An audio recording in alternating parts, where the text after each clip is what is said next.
some dogs. They some dogs. They some dogs. They some dogs. They some dogs. They some dogs. They some dogs.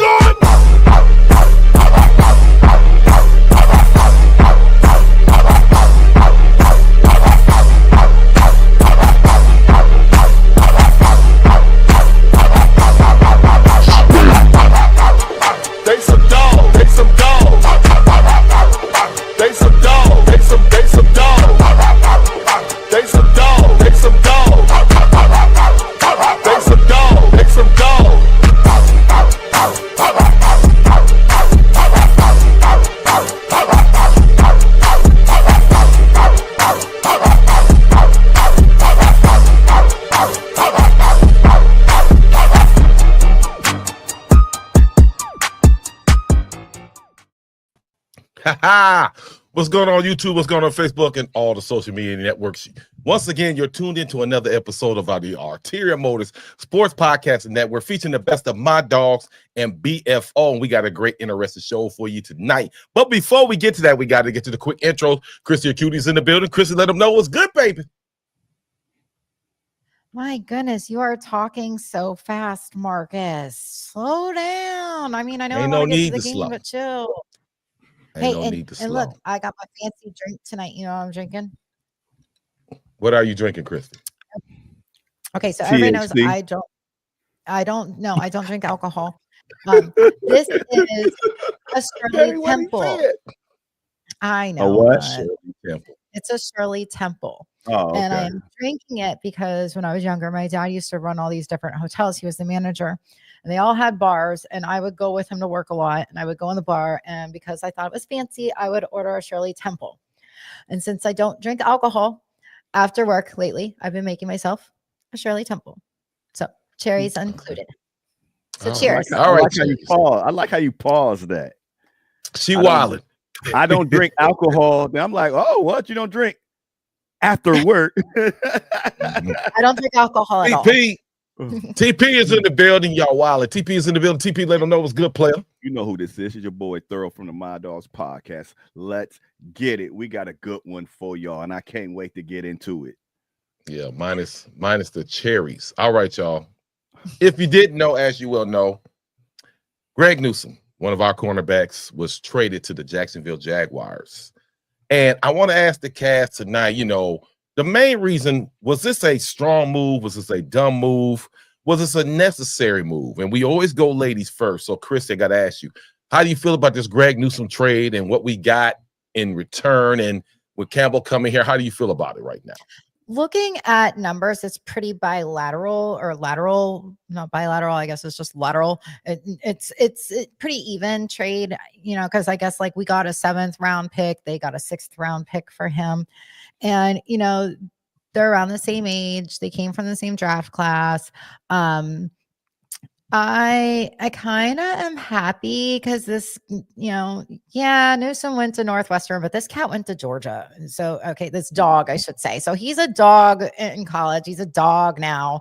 And so I'm kind of excited about this. I'm excited not to see Newsome dancing after every play that he tries to make and, then just walking off like nothing happens when he doesn't make his plays. So, I'm happy about this. All right. TP. What's cracking? How you feeling, player?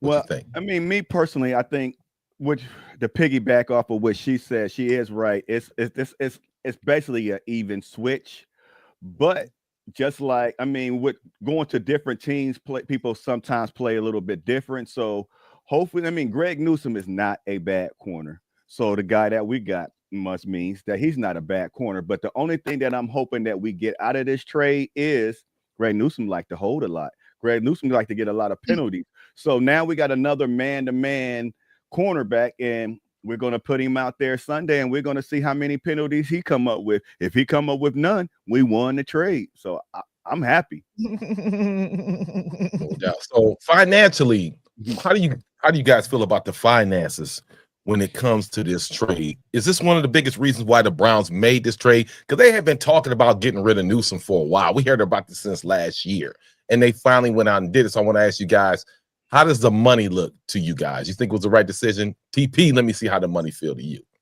Oh man. I mean, we're not paying for his contract. We was already, like you stated, that we were already going to get rid of Greg Newsome. So anybody that's crying that, oh man, I can't believe they made this trade. The Browns been talking, they've been flirting with trading him for 2 to 3 years. So he's been on the outs, and the big bag that the guy we got from Jacksonville paying that. So I'm good with it. I'm good with it. I just saw the list of we paying like 6 quarterbacks right now. So we need somebody to pay for some of our players. No doubt. Christy, Yeah. what you think?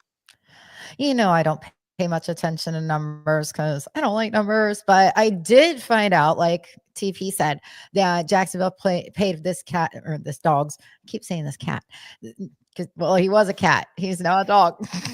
But anyway, Jacksonville is paying for him to play for us. So, I'm cool with it, and we'll see what happens with our other people that are on, pup lists for contract. Oh boy.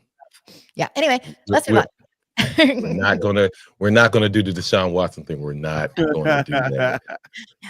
My thing is this, with that swap, man, it's crazy. Like I said, they already flirted with the money before. Newsome's gonna be missed. I know he had his moments, but I felt he was a good, I won't say great, not as good as Ward, but I think he was a good corner nickel, and he provided enough coverage at times, and he did what he had to do. He came from Northwestern. You hate to see that because he is a fan favorite here in Cleveland, and to see him go like that, but you guys both know that is a part of the business. It's the NFL, not for long, and it's sad, but man, I got to throw this one in real quick with y'all. You made a great point, but go ahead. No. Go ahead. You made a great point. You said he's, and that's another thing about the trade that I'm happy that you said that. You said he's a great nickel. We would have probably never made the trade if Martin Emerson went down, but Martin Emerson was gone, so we had to pick Greg Newsome, which you said is a great nickel out on the edge. We need him. We need somebody that can play out on the edge, not at nickel. So this trade, we got somebody that can play on the outside with Denzel Ward. Yes. So that's what makes this. That's why we made this trade, because once again, you stated Greg Newsome is a great nickel, but we don't need a nickel. We need somebody to play on the outside, and that's why this was a good trade. I mean, yeah, the issue is kind of forced when you just tear your LCL. Chris, you got anything else you want to comment before we move on? Because I know you want to watch the game. Yeah, I do want to watch the game because I want to see how Dart's doing. Unfortunately, last weekend on Sunday, he had a couple of interceptions, but and Cam, he's just out there plowing over defensive linemen. So I'm excited. So let's move on. No doubt.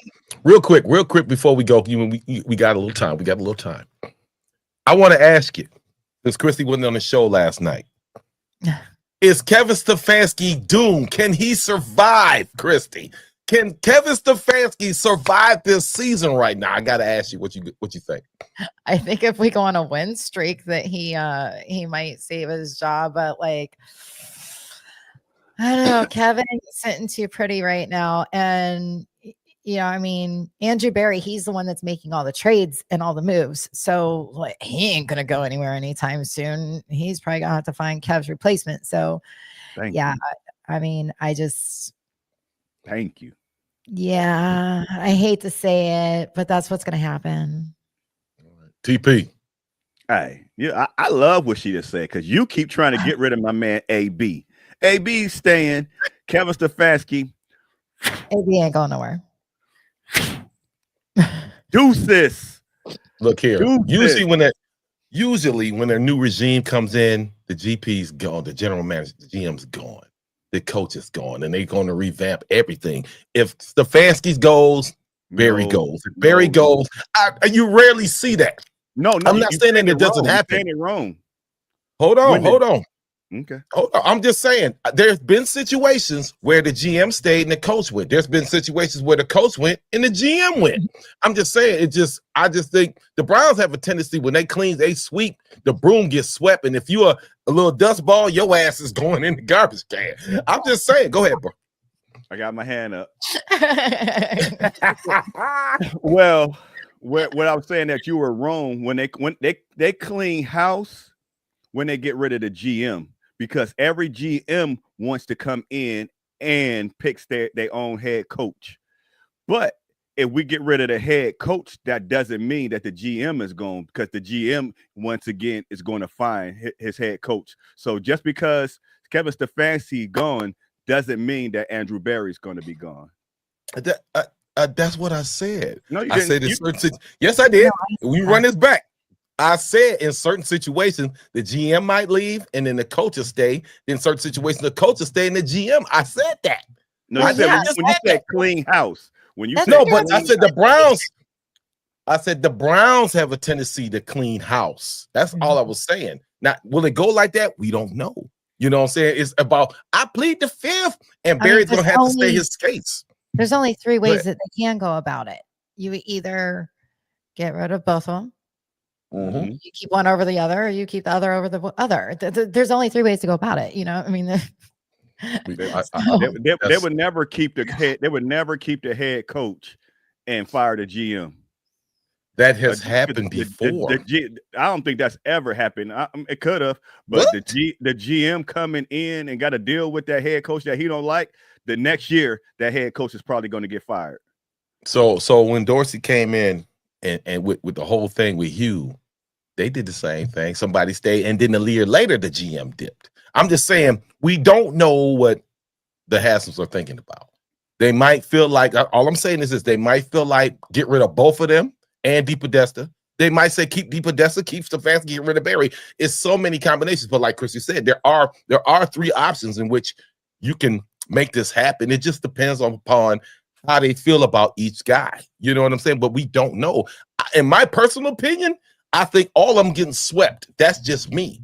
Y'all got to go. You might see. Yes, sir. I don't think I'm gonna ask y'all both a question.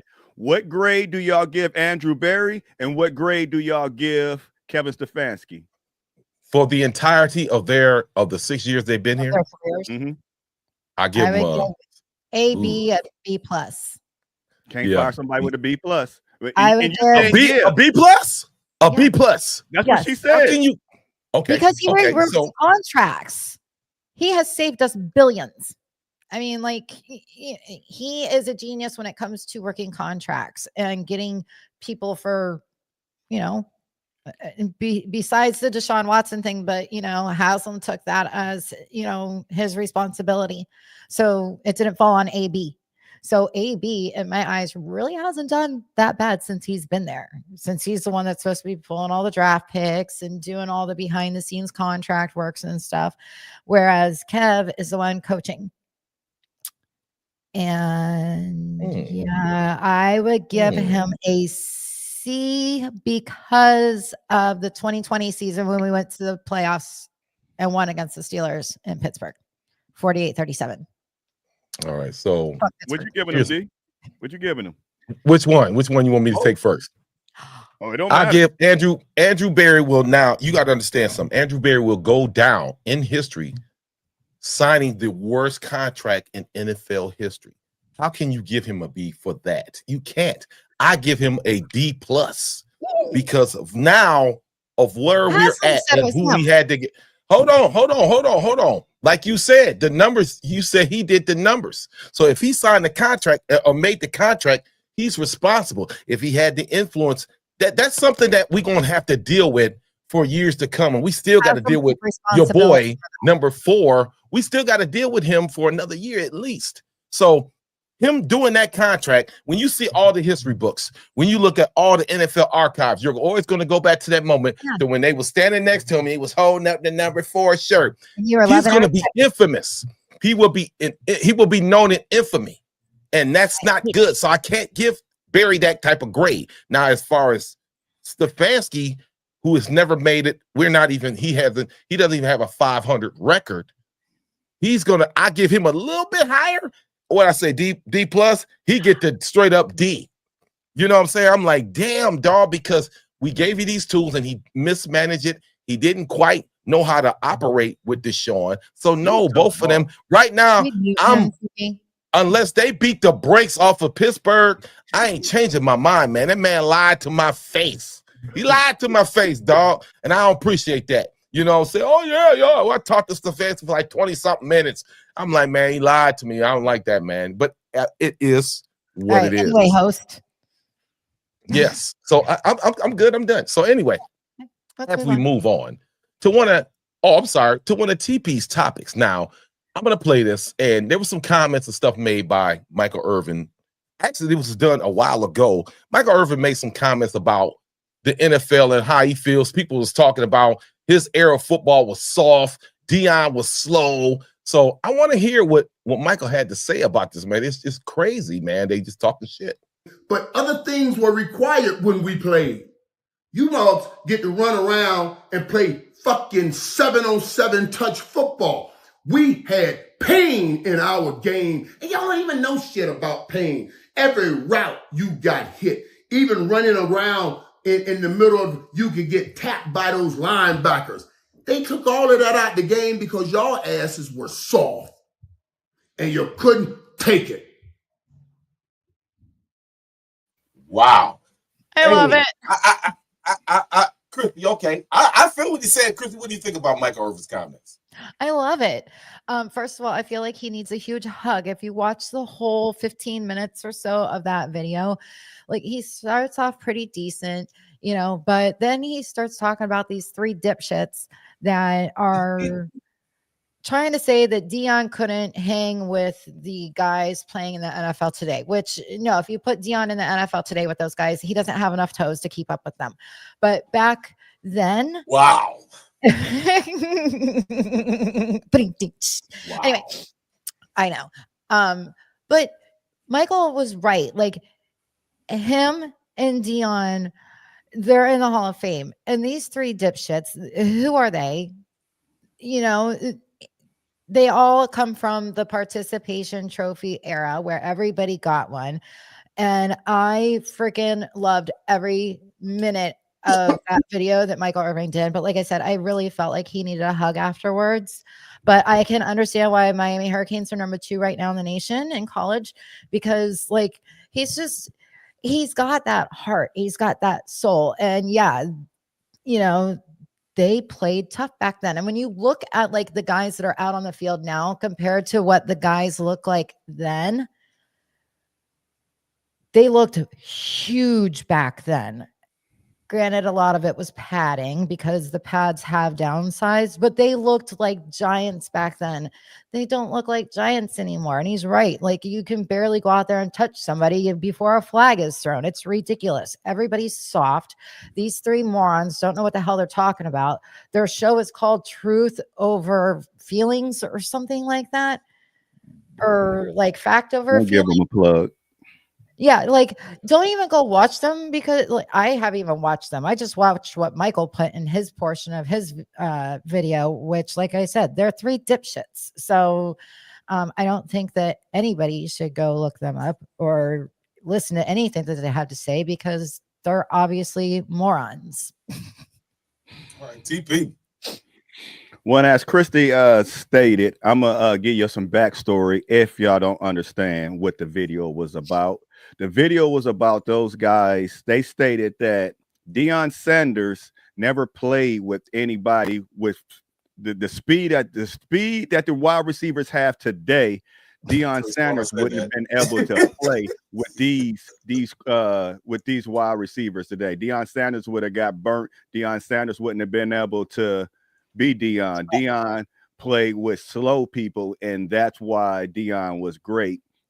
And basically, that's what they were saying, that if Deion couldn't play in this era. But and Michael Irvin just led into him, and they're completely wrong. They're completely wrong. Michael Irvin was 100% right. Yep. Speed means nothing.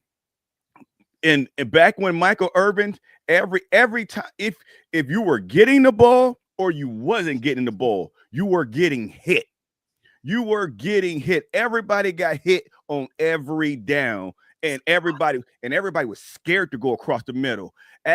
Remember, what is it? Ricky Waters from the San Francisco 49ers. He said, no, he came out of a game. He wouldn't catch the ball because he wasn't going to catch the ball going across the middle.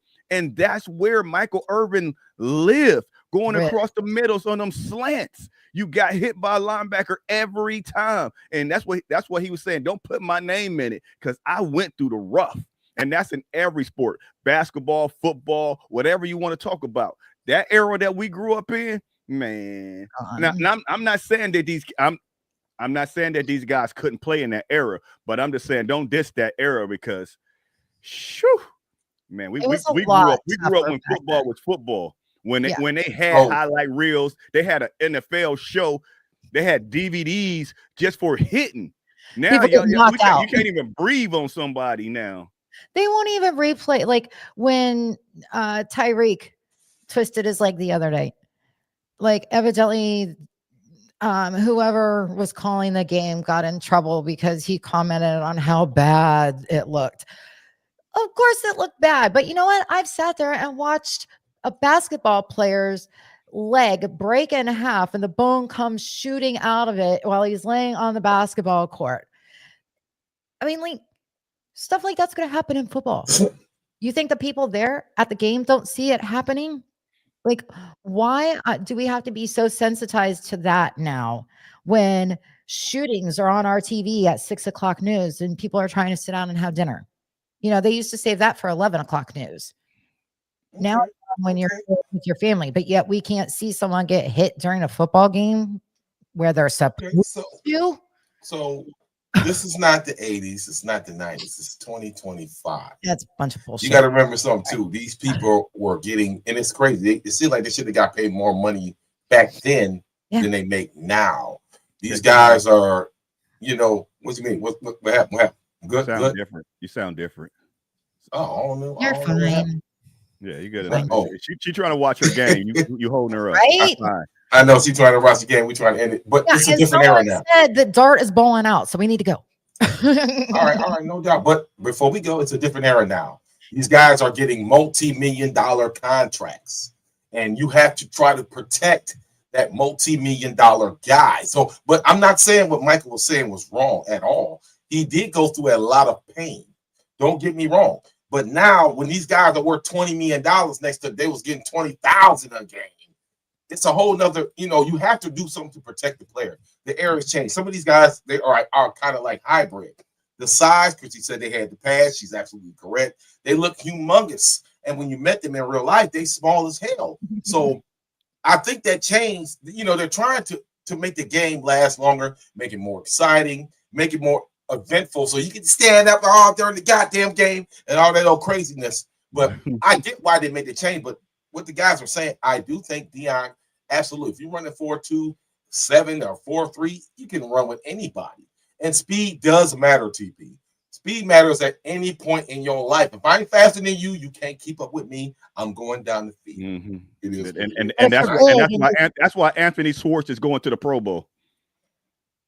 That's all I got to say. Wow. But also, if you're big, if you can't run fast, if you can stiff arm and knock down people that are smaller than you, you don't need to have that speed.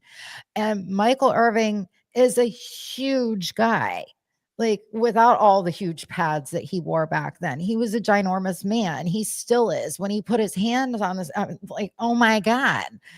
But, you know, and Javon Curse, I know him personally. The man has huge hands. I can't imagine a stiff arm coming at you, but if it did, I'm sure that they were going to go blowing past you. How's that speed going to help you in the red zone on the 5-yard line or in the 10-yard line? What that speed going to do? You need to learn how to run a route. You need to learn how to catch a ball. So it ain't all about speed. No. Or track players, or we had track players all over the field. They, you know, but Michael was speaking in that same, he was saying about how certain guys who had track speed, there was plenty of guys who never even played a game of football, tried to, you know, go into the NFL and run. And they, you know, just go on a flyer, whoom, and let the ball go. You know, it's just I kind of like where the NFL is at. My biggest problem is the refereeing right now. And like you said, you breathe on them, it's a foul, it's targeting, different stuff like that. I do agree with Michael like that, but can you just go and kill somebody right now? Do you guys still like, okay, let's take it like this. Should we protect the quarterback the way it is? Remember when Turkey Jones slammed a Bradshaw on his back? That was awesome. I mean, you can't do shit like that no more, man.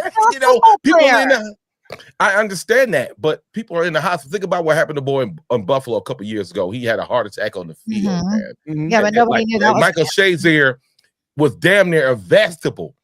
These guys it's a different breed, it's a different time zone. Like I said, it's 2025, not 1987. But listen, we also have a situation like Jeremiah Owusu-Koramoah, who only tackled somebody and injured himself severely, you know, and we hope to God that he is well enough that he can come back and play for us. If he doesn't, I hope that he does stay, you know, in like a coaching form of football, because I think he'd be amazing at it. But like, you can't protect everybody from getting hurt. And I'm one of the biggest advocates for safety on a football field. But I also kind of miss the hard hits because that made it exciting. Everybody watches NASCAR for the wreck. Nobody watches for them to go around in circles and not. So why do you watch it? Why do you watch it? Because you want to watch them wreck. You waiting on the wreck. Exactly.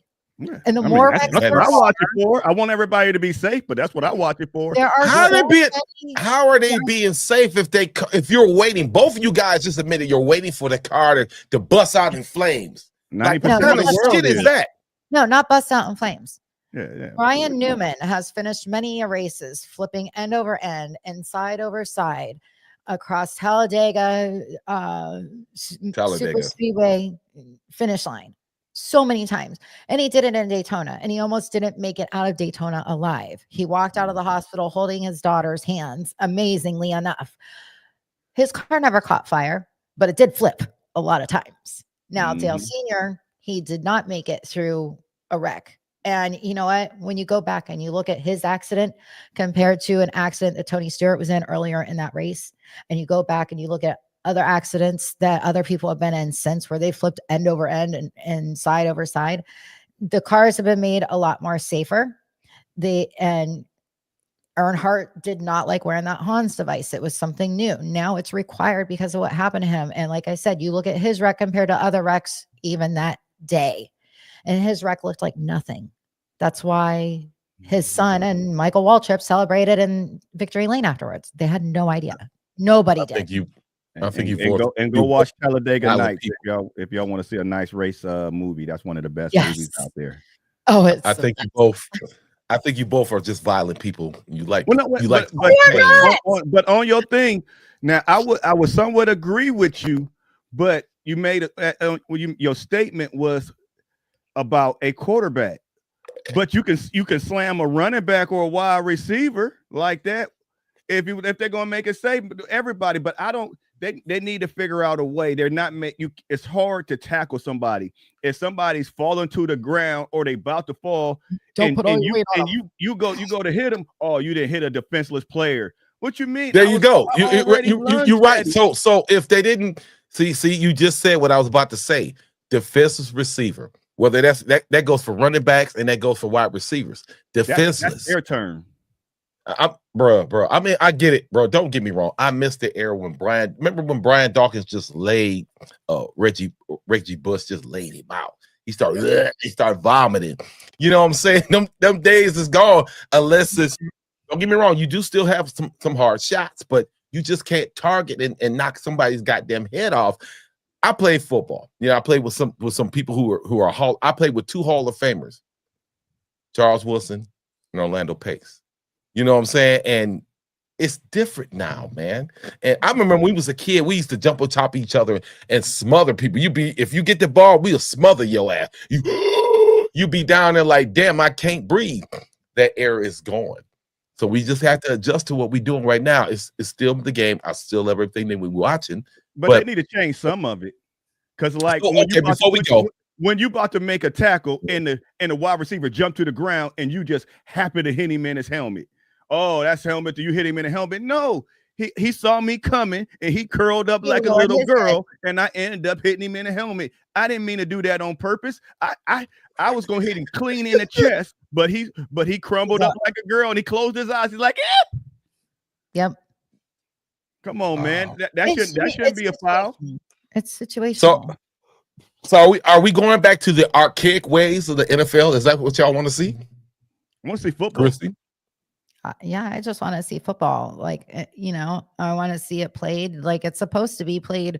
It's not supposed to be played with, pillows and flags and, being soft. So it's a man. So what if Scatterboo goes out right now and gets targeted and just rock his goddamn brain right now? You gonna be pissed off, ain't you? I would feel really bad for him, but he's a little pit bull, and I hate saying he's a little pit bull because it gives pit bulls a bad, but he's just a stocky little friggin' guy that goes out there and he just, he's got go. He's 1,000 miles per hour, and I love it. Yo, they getting paid $60 million a year. If you got hit hard, you got targeted, you got whatever, you got $60 million to take that one hit. I'd take that hit for $60 million. Right. But nay. What if it makes you a Mike Tyson for $60 million? I take what it. I if go it makes, around. What if it makes you a paraplegic? How can you enjoy $60 million? Your ass is in the chair, like. Then what? No, then I'm gonna feel sorry for myself, but I can't be mad at nobody because I know what I signed up for. How can you enjoy your $60 million if you're in a wheelchair? What I'm saying is I won't be mad at the other person or nobody else because I knew what I signed up for. I knew the risk. They know the risk. That's why they playing that's why they playing football. They know the risk. Everybody that filed that little grievance about concussion, CTE, they knew the risk. I didn't agree with it. Y'all, they know it. And all the old players, they said they would still do it. They know the risk. Everybody know the risk. Drug dealers know the risk. They know they're gonna die or go to jail. They're gonna do it. Everybody know the risk. Damn. I'm just saying, everybody know the risk and anything that they do that's dangerous, and they still do it. Cops, firemen, whatever. You know the risk. Yep. And it's on you if you want to do it or not. Just like being a Browns fan. We know the risk of being a Browns fan. Yeah, not to drink that old salty ass Kool-Aid that TP talking about this week. And good Lord. Or being a race car driver when you got people like us waiting on you to wreck. You guys are just barbaric. You're archaic. Whatever. You don't want to evolve to nothing. You want to see people get their backs broke. It is what it is, man. And all right, we can't help it. We got to go because Chrissy wants to see Scatterboo get his head rocked. Stop it. Let me start him to kick ass. Wait. TP had something else to say. Go ahead, TP. What's good? Well, I want to say, everybody that's watching the Arteria Sports Motive podcast, I'm going to give you there you go. What I do Go ahead. Nothing. I'm gonna give y'all one reason why to watch this and why y'all should watch this every Thursday at 8 p.m.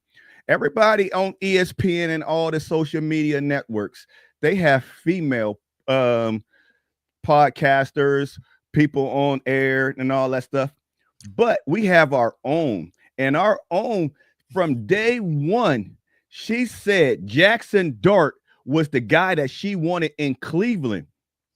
I wanted Cam Ward. Cam Ward's not looking good. I don't know too many other females. So nobody give females credit. I don't know too many other females that watch college football faithfully and know what they talking about. So if you want to watch a female that knows what she's talking about, my girl Christy called it because I was cool with Jackson Dart, but I was a Cam Ward guy, and I just want to give her flowers and give her credit that Jackson Dart looked like he that dude.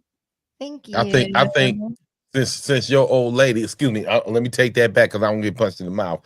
I think because Darlisha got on here, he trying to do a little something at the show. That's what he's trying to do. That's why he's trying to give up all the females. He's like, oh, baby, oh, you gave it up to all the... Yeah, you think you slick, man. You think you slick. I'm on to you. You're silly. Whatever. Marcus, you just hate the fact that I'm right about a lot of things because I am your little sister and you would love for me to be wrong.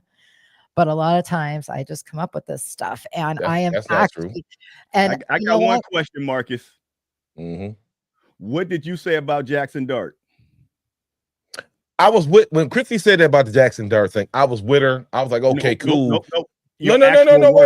Wait, hold up. Video. We have video. Hold up. Oh, this is videotape. But she convinced me. I was like, okay, there it is. That's all I wanted to hear. Yeah. I'm giving her flowers. I was okay. I'll ride with that, but that's not what the Browns did, though. And she just hated on Shador. She was talking about. We ain't gonna talk about Shador. We're talking about where she was right at.